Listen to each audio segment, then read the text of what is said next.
wartawan adalah ahli penyampai maklumat yang bertugas menyampaikan berita, informasi dan perkembangan semasa kepada masyarakat. Islam menitikberatkan kesahihan maklumat. Wartawan Islam tidak boleh menyampaikan berita berlandaskan spekulasi, manipulasi atau provokasi. Kita tidak mahu lahir wartawan yang bebas daripada disiplin agama dan etika yang hanya mahu meraih populariti tanpa memikirkan dosa dan pahala.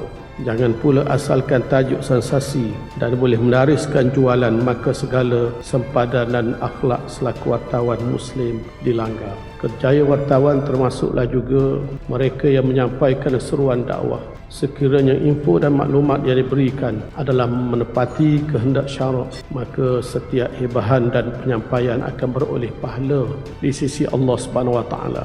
Justru menjadi kewajipan kita untuk menerapkan kepahaman dalam jiwa agar membangkitkan kekuatan iman bagi membentengi diri dari menyebarkan perkara-perkara yang dusta.